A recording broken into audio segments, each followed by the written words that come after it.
ఒకప్పుడు సామాన్యులకు జరిగేది, కానీ ఇప్పుడు ఎమ్మెల్యే స్థాయి ఉన్న వాళ్లకు, అధికారులకు కూడా ఈ దేవాలయ బహిష్కరణ అనే చేదు అనుభవం ఏర్పడుతుంది. అయితే ఎవడు ఎవడు ఎలగొడుతున్నాడు అంటే, వాడు పిచ్చోడా, ఎర్రోడా, వాడికి ఏం తెలియదా అంటే అట్లా కాదు. వాడు ఒక దురహంకారంతో నిలబడుతున్నాడు. కాబట్టి మీరు అందరు వారికి చెప్పండి, అరే నువ్వు ఎవరు నిలబడుతున్నావో తెలుసా? ఏ కులం నుంచి అయితే నువ్వు నీ కులం వచ్చిందో, ఏ కులం నుంచి అయితే నీ కులం పుట్టిందో, ఏ కులం నుంచి అయితే నువ్వు వచ్చి నువ్వు తరతరాలుగా మార్పులు చెంది ఒక కులం దగ్గర స్థిరపడి ఇప్పుడు దొర అని చెప్పుకుంటున్నావు, వాళ్ళని ఎలగొడుతున్నావురా, నీ పూర్వీకులాలు వాళ్ళ నుంచే నువ్వు పుట్టినవురా, వాళ్ళని ఎందుకు ఎలగొడుతున్నావురా అని చెప్పి గట్టిగా అడిగే రోజులు రావాలి. కాబట్టి తెలియజేయండి.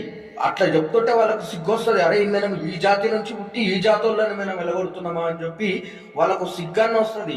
ఇంకోటి చెయ్యడు అట్లాంటిది, అరే ఇట్లాంటివి చేస్తే మా జాతి పరుగు పోతుందని ఇంకోసారి చెయ్యడాడు.